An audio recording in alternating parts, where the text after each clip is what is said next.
That breaking news tonight involves the federal investigation into Mayor LaToya Cantrell, the owner of the largest building inspection company in the state. Randy Farrell with IECI was indicted on 25 federal charges this morning. Well, that includes wire fraud, honest services fraud, and conspiracy to commit honest services fraud. The indictment makes it clear that some of those charges involve gifts Farrell allegedly gave to Mayor LaToya Cantrell to get her to fire a city employee.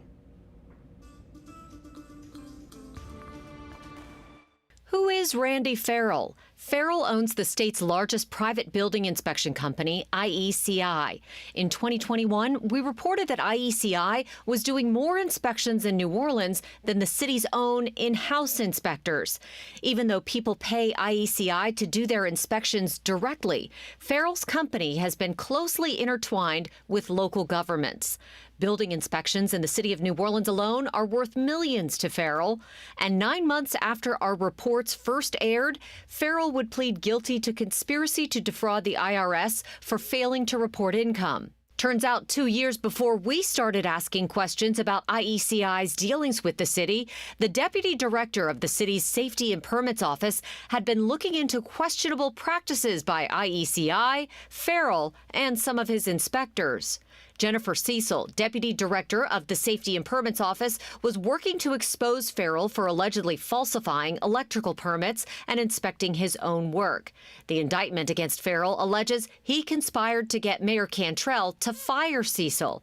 It's an allegation Cantrell denied when I questioned her about it in an interview last December. I don't do favors I've never had any conversations with anyone, Randy Farrell or anyone else, relative to who I need to put in place in leadership to make it easy for anybody. So that's not how I lead. That's not leadership, and that's not my style. So I don't know where that's coming from. Now, I spoke to Mayor Cantrell's criminal defense attorney, Eddie Castang. He declined to comment, but made it a point to emphasize that the mayor has not been charged with any crime. Randy Farrell's attorney, Rick Simmons, sent a statement strongly denying the allegations. It says, in part, Mr. Farrell provided documentation of his payment for a birthday luncheon for Fouad Ziton and his 2 nephews, at which public official one, that's known to be Mayor Cantrell, was an invited guest of the businessman. The prosecution is now improperly utilizing this information against Mr. Farrell, alleging it was a bribe. Mr. Farrell did nothing more than complain to city leaders about the dysfunction of the Department of Safety and Permits, a right that he and all citizens have under the First Amendment. Now, that's new information that we're getting even from Randy Farrell's attorney that we haven't heard before, David.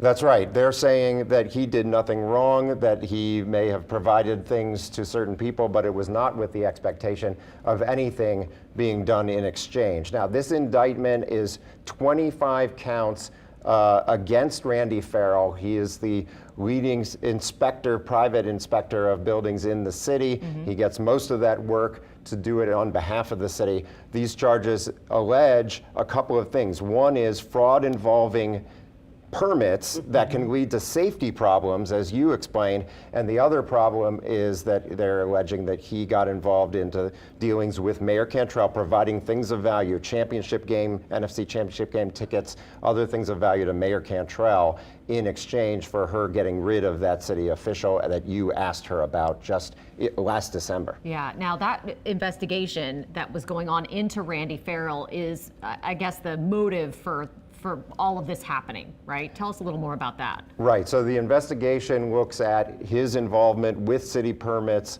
with, paying contractors to do work as electricians who were not licensed, then getting them permits to get those licenses, to get that work, and then getting paid kickbacks allegedly on the backside, and then approving that work and allowing it to go forward. In some cases, we found that the work, or they allege that the work was improper, unsafe, and it still went forward because of his role approving that work.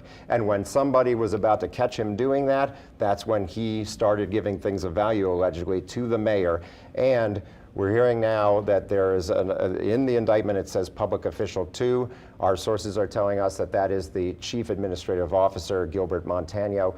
We did speak to Gilbert Montano today. He said he would never accept things like the the college football championship game tickets in 2020. He would never accept that in exchange for doing anything for somebody, that he did end up in a suite at that championship game, but it was not in exchange for anything. He says he was about fixing the problem in the Department of Safety and Permits.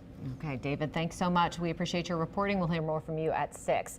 Now, the sweeping indictment against Farrell has been expected for weeks now. Yeah, so now that everybody can see the allegations spelled out, we can look more closely at the legal implications for everyone involved. This includes Mayor Cantrell. Investigative reporter Mike Pearlstein spoke to a longtime criminal defense attorney to get his reaction to this indictment, and his analysis may surprise some people, right, Mike?